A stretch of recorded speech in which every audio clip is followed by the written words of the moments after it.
It's just a skit, lost in YouTube, no escape from the ads. Open up your laptop, search C-Factor Studios, and watch my review of Bohemian Rhapsody. Now!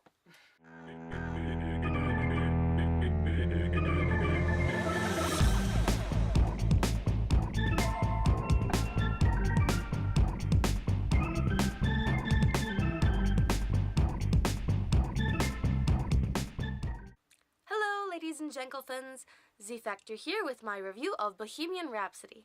And my apologies for the delay.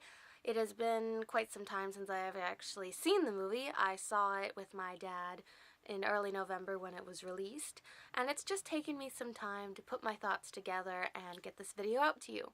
So this video, the first half of it, I'm going to be answering the question of whether or not you should see this movie and if you should see it in theaters or wait until like Netflix, Amazon, or to rent it. And the second half of this video, I'm going to be going into more depth over my thoughts of the movie and open it up to conversation in the comments. With that being said, let us begin!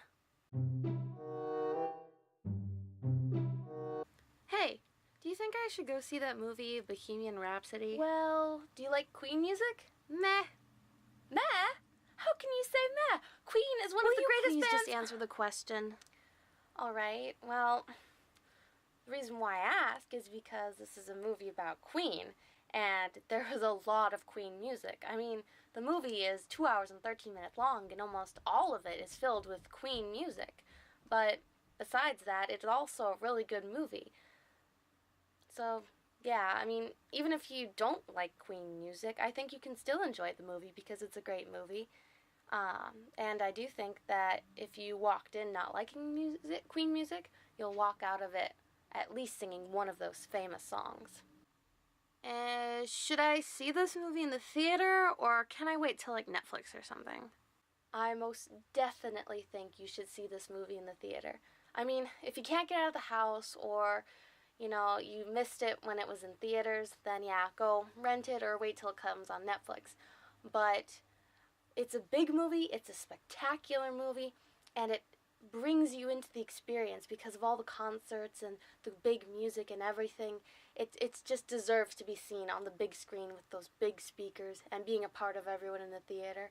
The big highlight of this movie is when he's doing Live Aid, and it's really cool watching that while you're in the theater and almost imagining, or at least feeling a little bit like, wow, this was incredible. So yeah, I highly recommend that if you're going to see this movie, that you see it in the theater.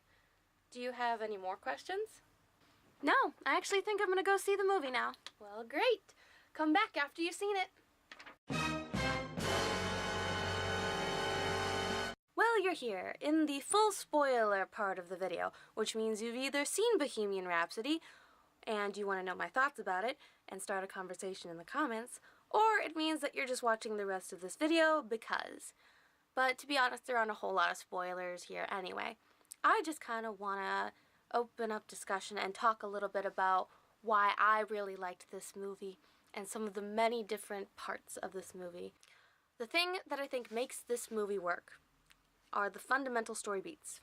Because this is a Hollywood blockbuster. It is not meant to be an accurate, truthful portrayal of Queen and Freddie Mercury. And so I don't want to compare this movie with that standard as if it should be completely accurate and truthful. Because I'm walking in knowing they're going to change things, alter some things for the sake of telling a good story. And that's where I think they were successful. The things that they did change, they did for the sake of telling a good story and saying something. And so the story is why this movie is so good. Obviously, the Queen music helps and everything else. But the story is an underdog story, which is something almost everyone can get on board with and everyone can identify with and root for. The entire time of the movie, you're rooting for Freddie and wanting him to make the right choices. And what's interesting about this story is that Freddie is not like a perfect like hero, protagonist, sort of, you know, altruistic, perfect. No. He's very flawed, and his flaws are apparent. And his flaws and the choices he makes we still are very empathetic with him, and we kind of know why he's doing the things that he does, and why he's, doing all this partying and all this other things. He's just a very lonely person.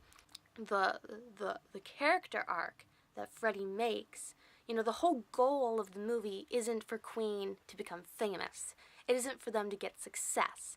They actually get that fairly early on in the movie, sometime after they do the Bohemian Rhapsody song, which is a perfect title of this movie, by the way. I can get into that later. But at some point in the movie, they do get success, but it's kind of after that success that a ball starts rolling in Freddie's character, where he starts making poor decisions, and the tolls of success are on him, and he feels so alone. It is so apparent, and it's a case of show not tell. Like, there's this, I thought it was a beautifully sad scene where Freddie so he lives in a beautiful house, and next door in the next house is Mary's house. Mary is who he calls the love of his life, and they were engaged for a time, but they broke it off because he was gay, and so they decided that they couldn't be together. And but she lives next door, so he calls her, and she answers the phone, and she looks out her window. He's looking out his window, and they're kind of looking at each other from across the street. And he asks her if she can come over and have a drink with him, but she looks like she's getting ready to go out and go do things, maybe go to a party or something. And so she kind of sadly has to tell him no, and just the look on Freddie's face and the whole scene as it's playing out, you can just heartbreakingly see how lonely Freddie is and how much he wants to be, be with Mary or be with his friends, and he just feels so alone, which is why he probably does the things that he does.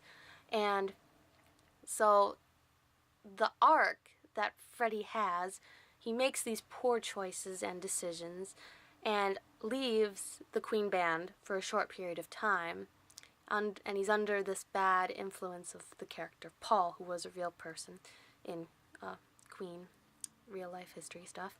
And it is when Mary kind of tells him in this very pivotal moment, she says, "Come home, Freddie."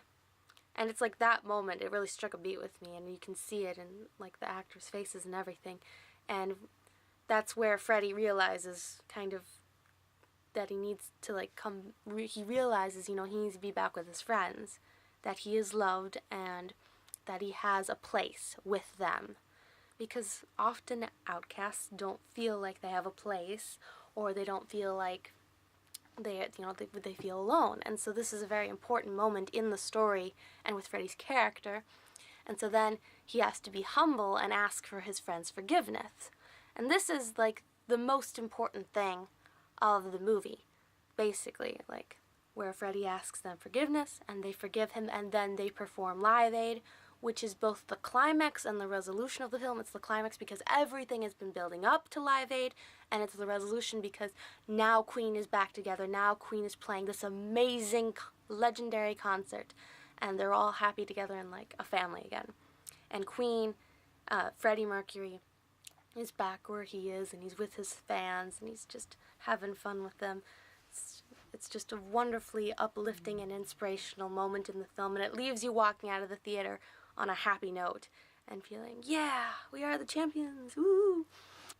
A simplistic yet powerful story that a lot of people can identify and get on board with and be very evocative, and something people can really enjoy. It's entertaining and uplifting. That's why this story works, because of all those things.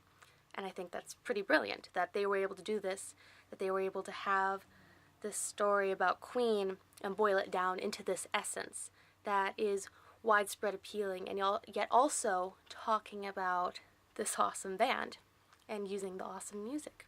What are some of the things that you liked about the movie?